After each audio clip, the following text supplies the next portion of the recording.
What's up, guys? It's Matt Porcaro. I'm back again for another Facebook Live. I'm going to keep doing these. That's really my plan. I want to build as much content as possible, teach you guys exactly what I did to get into my first real estate deal, and really just build a community around this 203K way, this strategy that I put together that really changed my life. So let's get right into it. What I want to go over today is why real estate is the vehicle I chose. If you were able to watch some of my older videos or some of my past videos, I basically went into a lot of my struggles with trying a lot of different basically business ventures. I basically did it all. It started with selling stuff online. I went into stocks, options, penny stocks, building my own business, internet marketing, affiliate marketing. I went through a couple different things and they all really failed and they didn't work for me. That's not to say that they don't work in some way, shape, or form, but for me personally, I found and took refuge in the idea of building a real estate empire, which I'm nowhere near, but my first deal was a step in this direction. So a little backstory. Around college, I decided that, as much as I was going to school for electrical engineering and it seemed to be something that I was, going to get a good job with when I got out and it would give me good money, I just didn't like the idea of working for someone else. So that's when I kind of started down this path of finding different avenues to kind of hustle and maybe make a little extra money. So it started with internet marketing. It started with selling other people's products online. I got good at creating blogs and I kind of did some of my own blogs and stuff, but really none of it was real money. There's a lot of get rich quick schemes on there that I fell for. Again, I mentioned on a couple of my last videos that I'm really gullible, and it's, to a fault for a lot of reasons. But basically I put I put some of these things together and they all didn't really work out. But I was learning a lot. And I got out of college, got a good job, and went really right into the next thing, which was stocks. I started with penny stocks and I was watching a lot of videos on how to trade, and they all make it seem really really easy up front, and I really learned that pretty quickly that it's not that easy. When I started losing a couple $100, then it turned into a couple $1,000 with options. There's so much that you could study, and you think if you learn enough that you can be better than the other guys. And for what I put in versus what I got out, it was really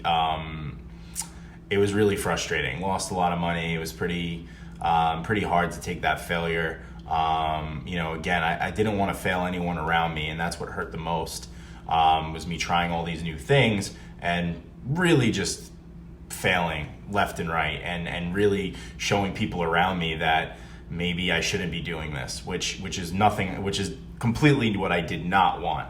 So fast forward a little bit, I decided to look into some other resources, and I stumbled upon this podcast one day, which featured a guy who was talking about wholesaling in real estate, which wholesaling is essentially finding a deal, off-market deals, like a real estate property that's owned by someone that is having hard times or just doesn't want to list it with a realtor for whatever reason. You finding this deal, you packaging this deal, presenting it to an investor, some guy with a lot of money, and basically and the investor paying you a commission for finding him that deal. It can work. It definitely does work. There's a lot of people that make a whole lot of money doing wholesaling, but it requires a lot more work than meets the eye. It requires a lot of marketing. It requires a lot of marketing material. A big thing that they pitch in the wholesaling game is to do direct mail marketing, which is sending people letters in the mail and saying you want to buy their house, writing handwritten notes, stuff like that.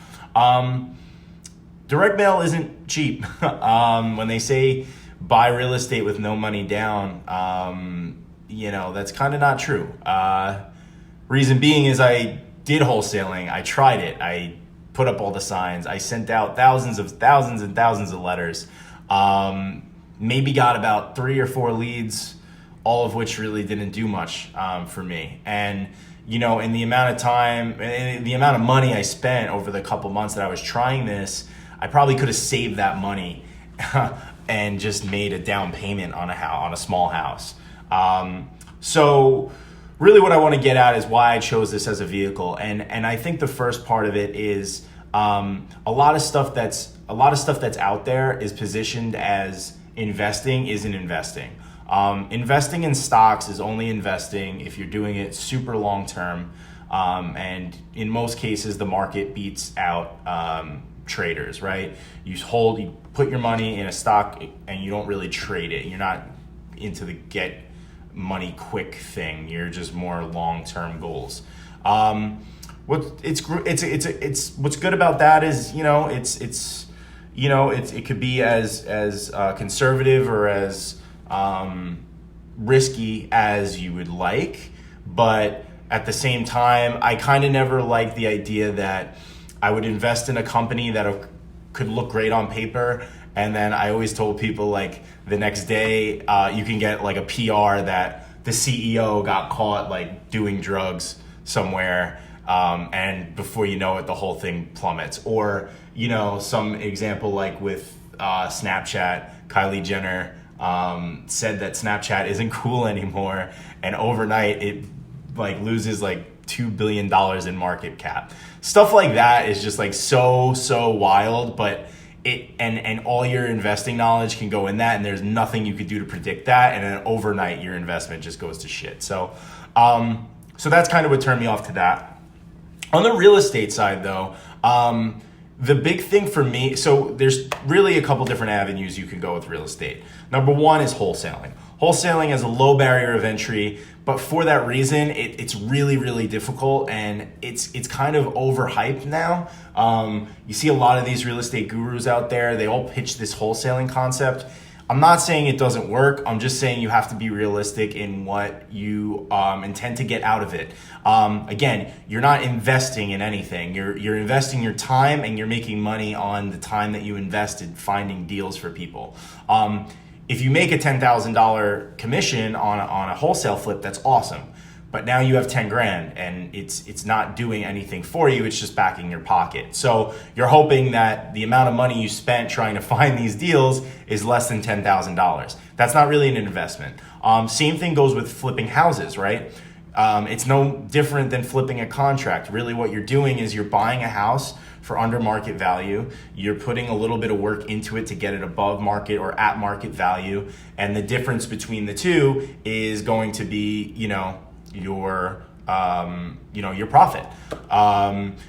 When you're done with it though, you're sitting with a big bundle of money that isn't doing anything for you. So really, real estate investing is one of the easiest ways to get your money to work for you if you know what you're doing. And really the biggest aspect of it is if you buy a property, you're putting someone else in that property who's paying you to live there.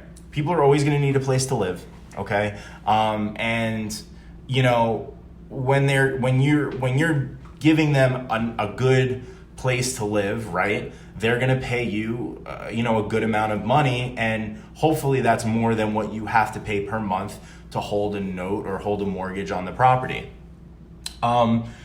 The best part of it is if you're holding the mortgage on the property, someone's paying you to live in that property. Now, not only are they paying off your mortgage for you, you're hopefully buying cash flowing property. Cash flowing means that after you pay all your mortgage, your insurance, your whatever, landscaping, everything you need to run a property every month, if what your tenants are giving you is over that little extra bit is called cash flow.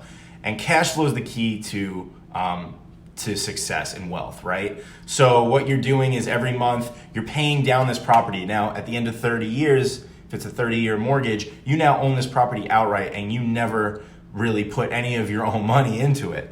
You just put down a little down payment in the beginning. But overall, if you put down $20,000 and at the end of 30 years, you have a $500,000 property, you know, you turn essentially $20,000 into a $500,000. And that's really where the wealth building is happening. But I got off topic a little bit. But basically, the key to real estate is finding cash flowing properties. Okay, cash flowing properties are never going to go out of style. You know, to go back to my stock thing, you know, the market could crash at any time. Same can happen with real estate. But ideally, if you buy a cash flowing property, which is very different than what was happening in the 2008 days, if anyone's familiar with it, was people were buying properties way over leveraged. They were buying them, they were getting a mortgage for more than they were actually worth.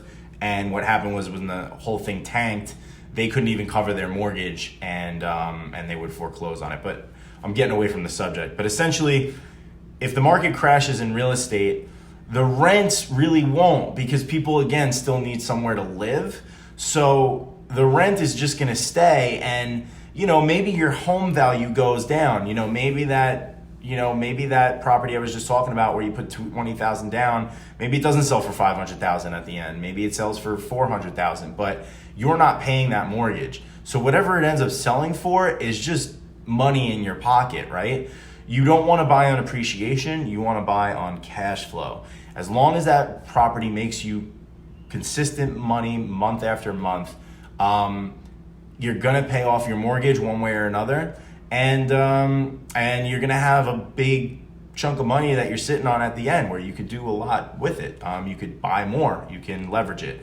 It's a numbers game. And it's a strategy that you want to leverage as much of your own money up front to get it to work for you long term. It's not get rich quick. You're not going to be making tons of money overnight. But essentially, if, you know, the people that are being patient are going to be the ones that reap the benefits overall.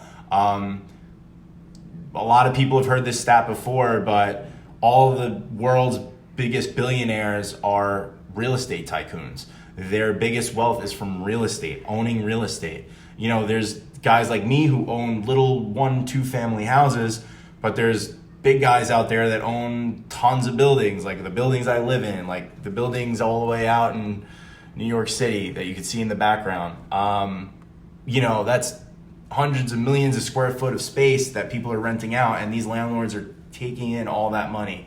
It's economies of scale, and it's something that people are always going to need a place to live, work, stay, and it's really the reason why I went after this. So, you know, I urge everybody to do the same. Over the next couple weeks, I really want to be digging more into the strategy that I used to get into my first deal, which is the key to this whole thing.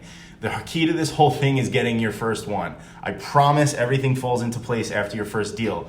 I'm going to say it ad nauseum. I'm going to say it over and over again, but your first deal is your most important deal ever, because it's what slingshots you into the rest of your deals, and everything else comes easier after that. I promise you. So stay tuned. If you have questions, please comment. I want to answer your guys' questions. You just got to give me questions. I know this channel is pretty new. I know this page is pretty new, but let's get this community going, and let me help you out. All right. Take care, guys. Have a good day.